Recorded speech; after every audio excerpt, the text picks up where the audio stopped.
Paano kung sabihin ko sa inyo na ang isa sa pinakamalaking banta sa kalidad ng buhay ng isang babae pagkatapos ng edad 60 ay walang kinalaman sa kanyang puso, buto o memorya? Paano kung sabihin ko na ito ay isang tahimik na epidemya, isang problemang nangyayari sa likod ng mga saradong pinto na nababalot sa isang maling akala na kasing tanda pa ng panahon ang paniniwala na ang hirap-hiya at pagkawala ng intimasiya ay basta na lang hindi maiiwasang kapalit ng pagtanda. Sa loob ng napakaraming taon, ang mitong ito ay tinanggap bilang katotohanan na pumipilit sa milyon-milyong masisigla at matatalinong kababaihan na tahimik na iwanan ang mga gawaing gusto nila na tiisin ang patuloy na hirap at maramdamang estranghero sila sa sarili nilang mga katawan. Ito ay isang sabwatan ng katahimikan at ngayon, sisirain natin ito. Ang pangalan ko po ay Dr. Mila de la Paz at sa loob ng mahigit 3 dekada, nabigyan ako ng pribilehiyong alagaan ang mga kababaihan sa bawat yugto ng kanilang buhay mula sa aking klinika dito sa maaliwalas na lungsod ng Makati. Nahawakan ko na ang mga kamay ng mga bagong ina, ginabayan ng mga babae sa magulong yugto ng menopause at nakaupo kasama ang libu-libong kababaihan sa kanilang mga ginintuang taon. At masasabi ko sa inyo, nang may buong katiyakan, hindi ninyo kailangang tanggapin ang isang buhay na puno ng kompromiso. Ang mga pagbabagong nangyayari sa ating intimate health pagkatapos ng menopause ay totoo, ngunit hindi ito isang habambuhay na sentensya. Ang mga ito ay serye ng mga kondisyong kayang pamahalaan at gamutin na hinayaan nating lumala sa dilim ng kahihiyan at maling impormasyon. Maraming kababaihan ang naniniwala na kapag tapos na ang kanilang mga taon ng panganganak, ang bahaging ito ng kanilang kalusugan ay hindi na nangangailangan ng atensyon. Iniisip nila, lagpas na ako riyan. Ito po ay napakalayo sa katotohanan. Sa katunayan, ang pagpapabaya sa inyong intimate health sa edad 60-70 at higit pa ay maaaring magdulot ng sunod-sunod na pisikal at emosyonal na kahihinatnan na maaaring lubhang makabawas sa inyong kalayaan at kaligayahan. Maaari itong humantong sa malubhang sakit, pabalik-balik na impeksyon at pagkawala ng kumpiyansa na aapekto sa bawat sulok ng inyong buhay. Ngunit may mas mabuting paraan. Hindi ito tungkol sa paghabol sa kabataan. Ito ay tungkol sa pag-angkin sa inyong karapatan, sa isang komportable may tiwala sa sarili at masiglang buhay sa anumang edad. Sa talakayang ito, aalisin natin ang tabing sa kung ano talaga ang nangyayari sa inyong katawan at ibubunyag ang 3 pundasyong haligi ng pangangalaga sa sarili na magbibigay kapangyarihan sa inyo hindi lamang para tumanda, kundi para umunlad. Unang haligi, ang matinding pagkatuyo. Pagharap sa vaginal atrophy, ang una at pinakalaganap na isyu na dapat nating tugunan ay ang nakaaapekto sa mahigit kalahati ng lahat ng kababaihang postmenopausal, ngunit nananatiling isa sa mga paksang hindi gaanong napag-uusapan sa medisina, ang vaginal atrophy na mas tumpak na tinatawag ngayong genitourinary syndrome of menopause GSM. Ang problema ay tinuruan tayong isipin ito bilang simpleng panunuyo, isang maliit na abala. May mga babaeng pumupunta sa aking opisina na nagrereklamo ng pangangati, pananakit at pakiramdam na parang liha. Sinasabi nila na ang pakikipagtalik sa kanilang asawa ay naging isang pagsubok na kinatatakutan sa halip na isang pinahahalagahang koneksyon. Kadalasan sinubukan na nila ang petroleum jelly, mga lotion na may pabango, o mabibigat na cream, mga lunas na sa pinakamabuti ay walang epekto at sa pinakamasama ay maaaring magdulot ng iritasyon at impeksyon. Ang lumang paraan ng pag-iisip ay tiisin na lang ito na maniwala na ang pagkawala ng ginhawa at intimasya ay isang hindi maiiwasang epekto ng panahon. Ang ganitong pananaw ay hindi lamang kulang, ito ay nakapipinsala. Ang kahalagahan ng pagtugon dito ay higit pa sa sekswal na kaginhawahan. Ito ay tungkol sa inyong pang-araw-araw na kalidad ng buhay. Ang hormone na estrogen, ang pangunahing arkitekto ng ating kalusugang pampuki at pangihi. Pinapanatili nitong makapal, nababanat at basa ang mga tissue ng ari at vulva. Tumutulong din itong mapanatili ang malusog at acidic na pH balance na lumalaban sa impeksyon. Kapag bumagsak ang antas ng estrogen, pagkatapos ng menopause, ang mga tissue na ito ay nagiging mas manipis, mas marupok, at mas tuyo. Hindi lamang ito isang issue sa ibabaw. Ang pagnipis na ito na kilala bilang atrophy ay ginagawa kayong mas madaling kapitan ng urinary tract infections UTIs dahil ang proteksyon na harang ng daanan ng ihi ay nakokompromiso. Maaari itong magdulot ng madalas at biglaang paghihi na para bang kailangan ninyong tumakbo palagi sa banyo. Maaari itong maging sanhi ng spotting o pagdurugo dahil sa pagkapunit ng mga pinong tissue sa mga normal na gawain tulad ng pelvic exam o pakikipagtalik. Ang pagbaliwala rito ay tulad ng pagbaliwala sa pundasyon ng isang bahay habang unti-unti itong gumuho. Ang mga bitak ay lalabas sa lahat ng dako na makakaapekto sa inyong kumpiyansang maglakbay, mag-ehersisyo, o kahit na mag-enjoy sa isang gabing lakad nang hindi iniisip kung saan ang mga banyo. Kaya ano ang solusyon? Ito ay isang dalawang bahaging paraan, puna ng kahalumigmigan at muling itayo ang tissue. Una, pag-ibahin natin ang moisturizers at lubricants. Isipin ninyo ito, tulad ng inyong facial skincare routine. Ang moisturizer ay para sa pang-araw-araw na paggamit upang mag-hydrate ng balat, habang ang serum o langis ay maaaring para sa isang partikular na layunin. Ang mga vaginal moisturizer ay idinisenyo para sa regular at patuloy na paggamit, karaniwan ay 2 sa 3 beses sa isang linggo upang ibalik ang natural na kahalumigmigan sa mga tissue. Hindi ito para sa pakikipagtalik. Ito ay para sa inyong pang-araw-araw na kaginhawahan. Maghanap ng mga produktong naglalaman ng hyaluronic acid na napakagaling sa pag-akit at pagpapanatili ng moisture. Ang mga ito ay non-hormonal at mabibili over-the-counter. Ang mga vaginal lubricant naman ay para sa pangkasalukuyang paggamit sa panahon ng sexual na aktibidad upang mabawasan ang pagkiskisan. Ang mga water-based lubricant ay magandang simula, ngunit maraming babae ang nakakita na ang mga silicone-based lubricant ay mas tumatagal at nagbibigay ng mas komportableng karanasan. Pangalawa, para sa maraming kababaihan, hindi sapat ang mga over-the-counter na moisturizer dahil hindi nito tinutugunan ang pinag-uugatang tissue atrophy. Dito natin pag-uusapan ang pinakamabisang paggamot, low-dose vaginal estrogen. Hindi ito katulad ng systemic hormone replacement therapy HRT na maaaring narinig na ninyo. Ang vaginal estrogen ay nasa anyo ng napakababang dosis ng mga cream tableta o isang nababaluktot na singsing tulad ng string na inilalagay sa loob ng ari. Direktang gumagana ito sa mga tissue ng ari at ihi upang muling itayo ang kanilang kapal, pagkaelastiko at natural na pagkabasa. Ang dami ng estrogen na nasisipsip sa ibang bahagi ng inyong katawan ay napakaliit at itinuturing na napakaligtas para sa karamihan ng kababaihan, kahit na sa maraming breast cancer survivor na may pag-aproba ng kanilang oncologist. Ito ang pinakamahusay na paggamot dahil binabaligtad nito ang pinag-uugatang problema sa halip na pamahalaan lamang ang mga sintomas.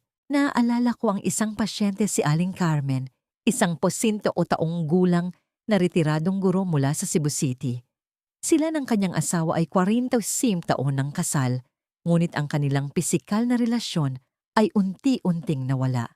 Inamin niya sa akin, habang lumuluhan na pakiramdam niya, ay nabigo niya ang kanyang asawa at ang sakit at hapdi ay naging napakatindi na napapapitlag siya kahit hawakan lang siya. Gumagamit siya ng isang sikat na brand ng body lotion sa pag-aakalang makakatulong ito, ngunit lalo lang nitong pinalala ang hapdi.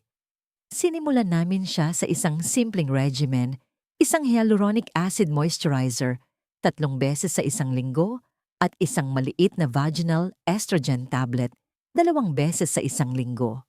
Sa kanyang follow-up pagkatapos ng 3 buwan, ibang-iba na siyang babae. Sinabi niya, "Dradela Paz, ibinalik ninyo sa akin ang aking asawa. Pero higit pa roon, ibinalik ninyo ako sa sarili ko. Komportable na ulit ako. Hindi ko akalain na ganito lang pala kasimple." Ikalawang haligi ang pundasyon ng iyong kumpiyansa, pagbawi sa iyong pelvic floor. Ang ikalawang haligi ng intimate health na kritikal na napapabayaan ay ang pelvic floor.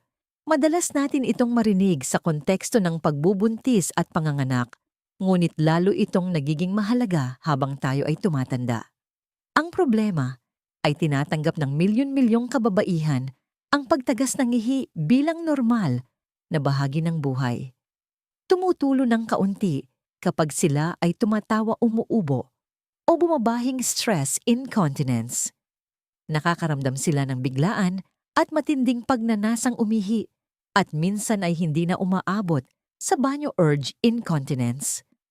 Ang lumang paraan ng pag-iisip ay bumili ng maraming absorbent pads, matutong magsuot ng madidilim na damit at alamin ang lokasyon ng bawat banyo sa loob ng 1 kilometrong radius mula sa kanilang tahanan. Humihinto ang mga babae sa paglalaro ng tennis, kasama ang kanilang mga kaibigan, tumatanggi sila sa mga imbitasyon para sa mahabang lakaran, kasama ang kanilang mga apo, at iniiwasan nila ang mahabang biyahe sa sasakyan. Hinahayaan nilang lumiit ang kanilang mundo araw-araw dahil lamang sa isang grupo ng mga kalamnan na hindi nila alam kung paano kontrolin. Hindi maaaring maliitin ang kahalagahan ng isang malakas at gumaganang pelvic floor. Isipin ang mga kalamnan na ito bilang isang duyan o lambat na umaabot mula sa inyong buto sa harap hanggang sa inyong tailbone sa likod. Ang muscular na lambat na ito ang sumusuporta sa inyong pantog matris at bituka. Ito ay isang kritikal na bahagi ng core ng inyong katawan na gumagana kasabay ng inyong malalalim na kalamnan sa tiyan at diaphragm upang patatagin ang inyong buong katawan. Kapag humina ang mga kalamnan na ito dahil sa edad epekto ng gravity, mga pagbabago sa hormone o mga nakaraang panganganak, 2 pangunahing bagay ang maaring mangyari. Una, makakaranas kayo ng incontinence dahil nawawala ng suporta ang mga sphincter na kumokontrol sa inyong pantog at bituka. Pangalawa, maaari kayong magkaroon ng kondisyon na tinatawag na pelvic organ prolapse, kung saan ang isa o higit pa sa inyong mga pelvic organ tulad ng pantog o matris ay nagsisimulang umbok o bumaba sa daanan ng ari. Maari itong lumikha ng pakiramdam ng kabigatan presyon o isang bukol na maaaring hindi komportable at nakakatakot. Hindi lamang ito isang oops na sandali. Ito ay isang pangunahing issue ng integridad ng estruktura na nakakaapekto sa inyong kalayaan, dignidad at kakayahang mamuhay ng aktibo at walang pag-aalinlangan. Ang solusyon ay hindi tanggapin ang mga limitasyon. Ito ay aktibong sanayin muli at palakasin ang mahalagang grupong ito ng mga kalamnan. Ang pundasyon nito ay ang pagsasagawa ng mga ehersisyo para sa pelvic floor na karaniwang kilala bilang Kegels. Ngunit narito ang sikreto, karamihan sa mga tao ay mali ang paggawa nito. Narito kung paano gawin ng tama ang isang Kegel. Una, kailangan ninyong tukuyin ang tamang mga kalamnan. Sa susunod na kayo ay umiihi, subukang pigilan ang daloy ng ihi sa gitna. Ang mga kalamnan na ginagamit ninyo para gawin iyon ay ang inyong pelvic floor muscles. Huwag itong ugaliin. Gamitin lamang ito upang matukoy ang mga kalamnan. Ngayong alam na ninyo ang pakiramdam, maaari ninyo itong gawin kahit saan. Umupo o humiga ng komportable. Huminga ng malalim. At habang nagbubuga ng hangin, isipin na pinipiga at inaangat ninyo ang mga kalamnan na yon na para bang sinusubukan ninyong pulutin ang isang holen gamit ang inyong ari.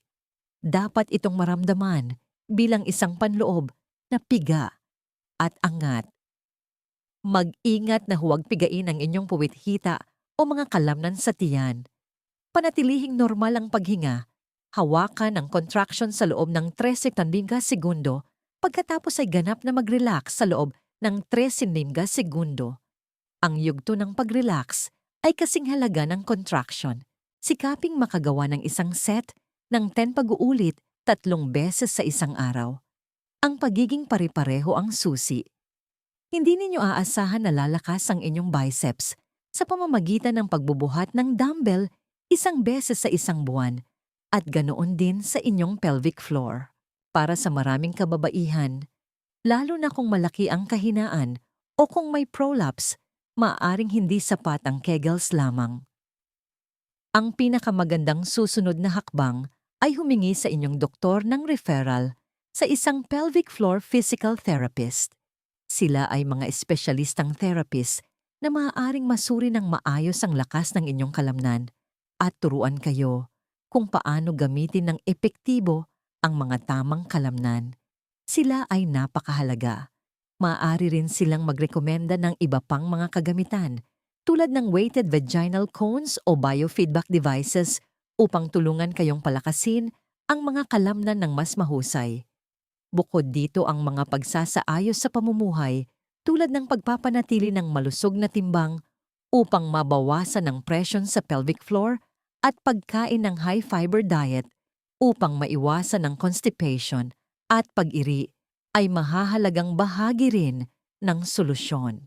Nagkaroon ako ng pasyente si Ging Lorna, isang masiglang 72 taong gulang mula sa Davao, na isang masugid na manlalaro ng golf.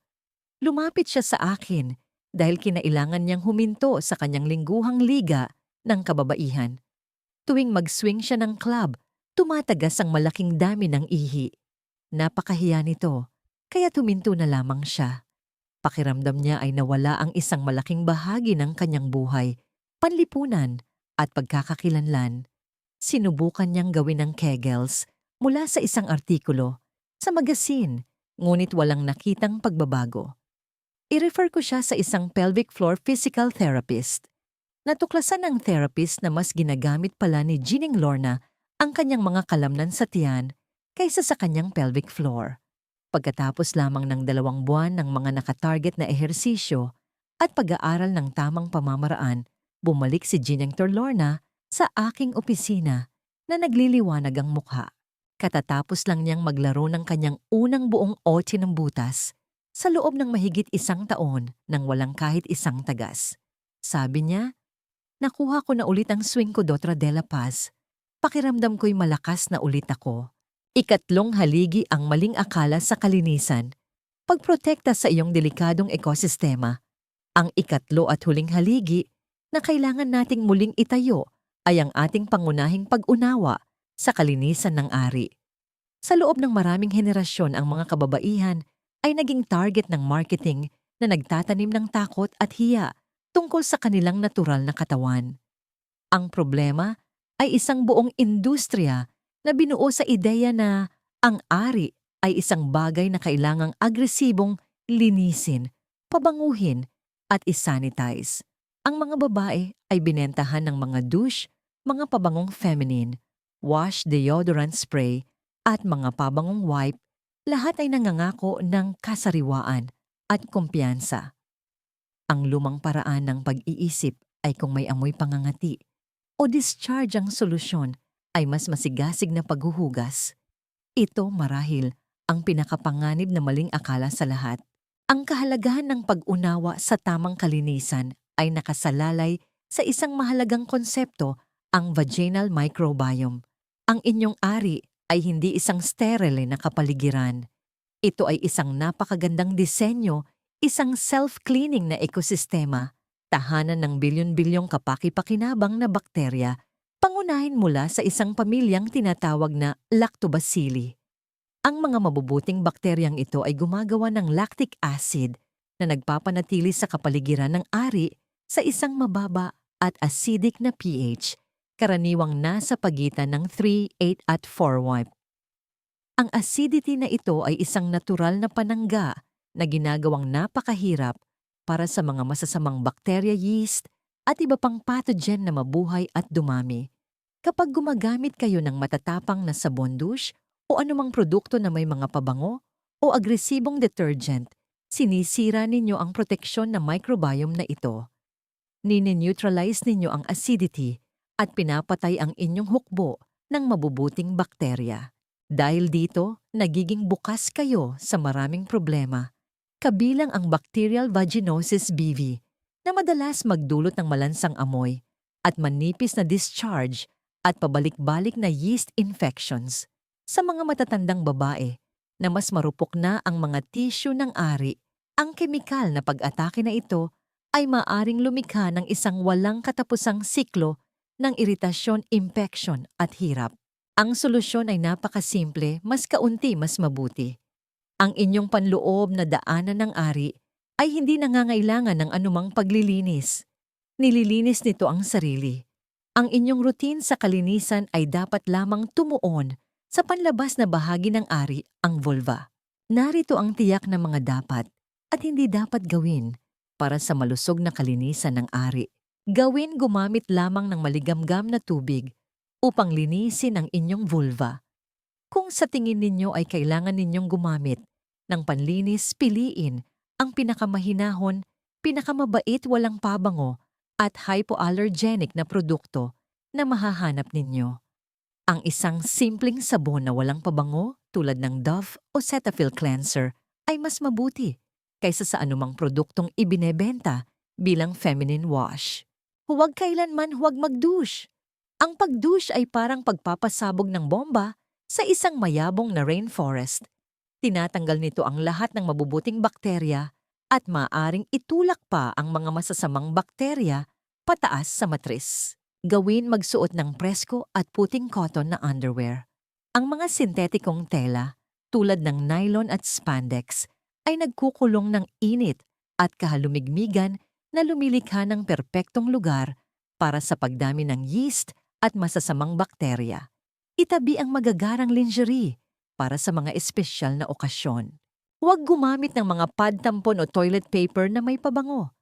Ang mga chemical na ginagamit para sa pabango ay karaniwang nakakairita. Gawin magpalit ka agad ng damit pagkatapos maligo sa swimming pool o mag-ehersisyo.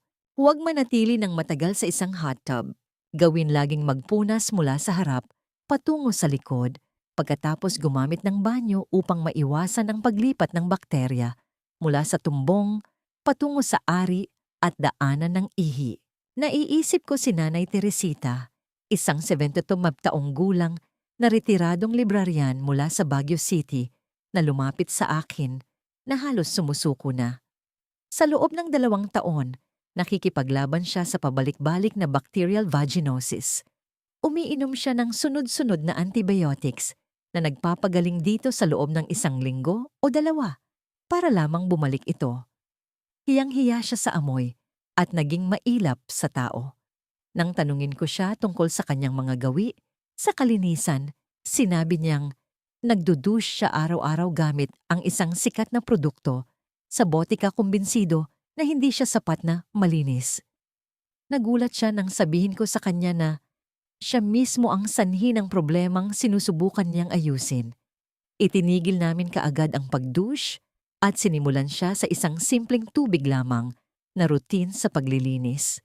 Tumagal ng halos 1 buwan bago muling manumbalik ang natural na ekosistema ng kanyang katawan, ngunit nawala ang BV at hindi na ito bumalik.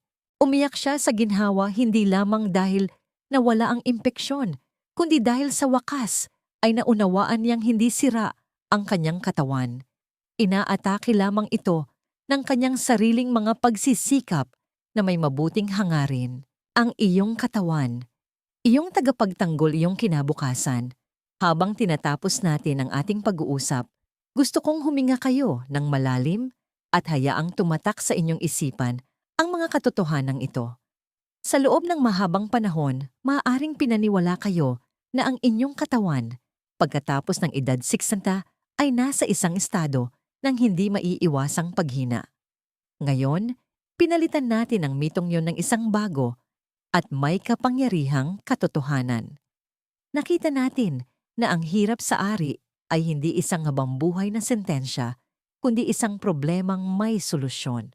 Nalaman natin na ang landas tungo sa pagbawi ng inyong sigla ay nakasalalay sa 3 pundasyong haligi, pag-aalaga sa inyong mga pinong tissue upang labanan ang panunuyo at atrophy, pagpapalakas sa inyong pelvic floor upang mapanatili ang inyong pundasyon at kumpiyansa, at pagprotekta sa natural na ekosistema ng inyong katawan gamit ang banayad at matalinong kalinisan. Hindi ito mga komplikadong medikal na pamamaraan. Ito ay mga gawa ng paggalang sa sarili. Ito ay isang deklarasyon na ang inyong kaginhawahan, ang inyong kumpiyansa, at ang inyong kasiyahan ay mahalaga at wala itong expiration date. Ang aking huling payo ay ito: maging pangunahing eksperto at pinakamatapang na tagapagtanggol ng inyong sariling katawan. Huwag hayaang ipagwalang bahala kayo. Huwag mahiya kung may nararamdaman kayong sakit, kung hindi kayo komportable, kung may mali sa inyong pakiramdam magsalita. Isulat ang inyong mga sintomas. Tanungin ang inyong doktor hanggang sa maunawaan ninyo ang mga sagot. Kung sa tingin ninyo ay hindi pinakikinggan ang inyong mga alalahanin, humingi ng pangalawang opinyon. Mahigit 6 na dekada na kayong naninirahan sa inyong katawan. Walang mas nakakakilala nito kaysa sa inyo. Ang pinakamakapangyarihang kasangkapan sa medisina ay hindi isang scalpel o isang reseta. Ito ay isang pasyente na may kaalaman, nakikilahok, at may kapangyarihang maging katuwang sa kanyang sariling pangangalaga. Narito ang isang mahalagang aral sa buhay na higit pa sa larangan ng medisina. Ang iyong boses ay ang iyong kapangyarihan. Sa malaking bahagi ng inyong buhay, marami sa inyo ang tinuruang manahimik, maging magalang, at huwag gumawa ng gulo. Ngunit ang inyong kalusugan ay karapat-dapat na ipag-ingay. Ang inyong kapakanan ay karapat-dapat na ipaglaban. Ang pagkatutong magsalita para sa inyong intimate health ay pagsasanay para sa pagsasalita sa lahat ng aspeto ng inyong buhay, sa inyong pamilya, sa inyong komunidad, para sa mga bagay na inyong pinaniniwalaan. Ito ay isang pagbawi sa inyong kakayahan at isang testamento sa inyong walang hanggang lakas. Sana po ang pag-uusap na ito ay naging mapagbigay liwanag at kapangyarihan para sa inyo. Kung gayon, hinihikayat ko kayong gamitin ang inyong boses ngayon din. Pakiusap mag-iwan ng komento sa ibaba at ibahagi ang isang bagay na natutunan ninyo ngayon na pinakagulat sa inyo. Ang inyong kwento ay maaaring ang mismong kailangan basahin ng iba para hindi sila makaramdam na nag-iisa. Paki-share po ang artikulong ito sa inyong mga kapatid na babae, mga kaibigan, at iba pang mahahalagang babae sa inyong buhay. Sabay-sabay nating sirain ang sabwatan ng katahimikan na ito. At panghuli, siguraduhing mag-subscribe sa channel na ito dahil ang aking misyon ay patuloy na magbigay sa inyo ng tapat at ekspertong payo upang tulungan kayong mamuhay ng pinakamalusog at pinakamasigla sa darating na maraming taon.